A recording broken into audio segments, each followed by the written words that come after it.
Bienvenue dans Star Fox Analytics, le podcast au cœur de vos décisions. Aujourd'hui, on plonge dans le TCF, le cadre de transparence et de consentement. On va essayer de décrypter ensemble cette norme qui est devenue absolument centrale pour la publicité en ligne et la protection des données en Europe. On s'appuie pour ça sur le document Le cadre de transparence et de consentement.pdf. Comprendre le TCF, c'est vraiment clé aujourd'hui. Absolument. C'est une conséquence directe du RGPD, le fameux Règlement général sur la protection des données, qui est entré en application en mai 2018. En fait, l'IAB Europe a anticipé dès 2017. Ils ont lancé cette initiative pour créer un standard Un standard pour... pour la manière dont le consentement est recueilli, géré. L'idée, c'était à la fois d'être conforme au RGPD et de mieux informer les gens. D'accord. Alors, comment ça a commencé? La toute première version, TCF V1.1. Elle posait les bases, c'est ça? C'est ça.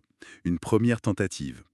Pionnière, mais bon, elle était quand même très focalisée sur les fournisseurs de technologies publicitaires, les AdTech. Moins sur les éditeurs de sites web, peut-être. Exactement. Moins sur les éditeurs. Elle reposait sur des politiques claires, des conditions générales, un format technique pour transporter le consentement. La chaîne de consentement. Oui, voilà, la chaîne de consentement, le signal technique. Et puis une API pour les CMP, les plateformes de gestion du consentement. Ok. Et ensuite, on a eu la V2.0 en août 2020. Qu'est-ce qui a vraiment changé là? À la V2.0, c'était une évolution assez nette. Elle est née d'une consultation beaucoup plus large. Qui incluait qui, par exemple? Les éditeurs, justement, mais aussi des associations de consommateurs. On a voulu prendre en compte plus de points de vue. Les nouveautés importantes, beaucoup plus de détails dans les finalités, les raisons pour lesquelles on traite les données. On est passé de 5 à 10 finalités principales. D'accord, plus de granularité. Voilà. Introduction aussi du droit d'opposition spécifiquement pour la base légale de l'intérêt légitime. Ça, c'était nouveau. Et puis plus de contrôle pour les éditeurs sur les fournisseurs qu'ils autorisent sur leur site et plus de flexibilité pour les fournisseurs sur les bases légales qu'ils pouvaient utiliser. Donc un rééquilibrage.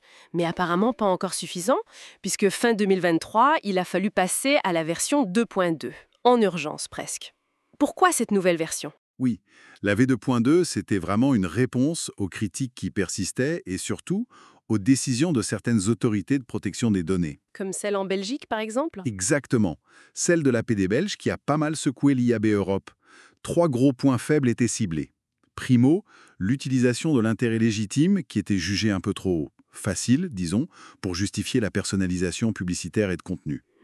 Secondo, le manque de transparence sur les partenaires publicitaires, les vendeurs. Qui sont-ils? Que font-ils vraiment? C'était souvent flou. Et le troisième? La complexité. Le jargon technique dans les bandeaux de consentement rendait le choix de l'utilisateur pas toujours très éclairé, quoi. D'accord. Alors concrètement, la V2.2, elle change quoi? C'est quoi les mesures phares? Le changement le plus impactant, c'est clair. On supprime la base légale de l'intérêt légitime pour plusieurs finalités clés. Lesquelles?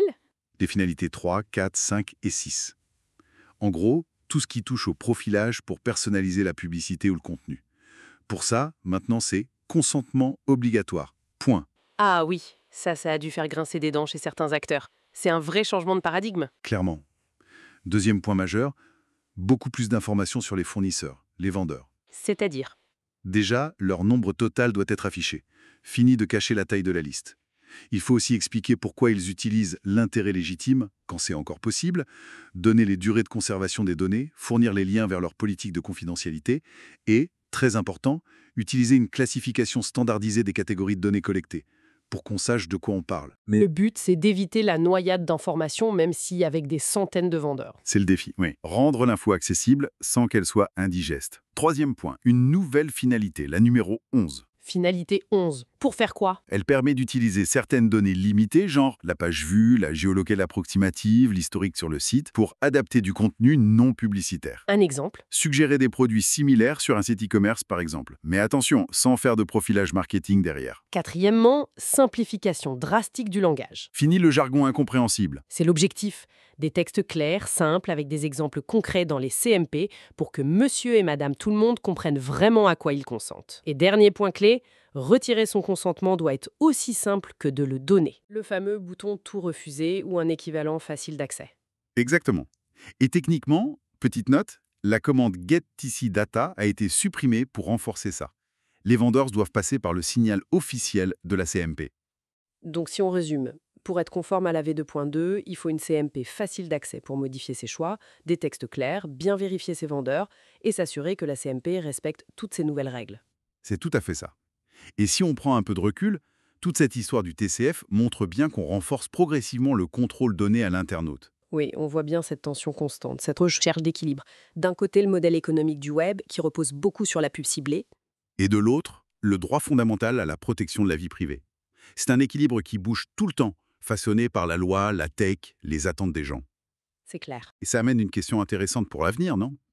Avec cette granularité qui augmente, ces règles comme le TCAV 2.2 qui deviennent de plus en plus précises, comment cet équilibre entre personnalisation et confidentialité va encore évoluer? Est-ce qu'on va voir émerger de nouvelles innovations, peut-être techniques, ou des approches différentes pour naviguer cette complexité, tout en respectant l'esprit du RGPD? Merci d'avoir écouté Star Fox Analytics. Pour aller plus loin, téléchargez nos guides sur starfox-analytics.com. À bientôt.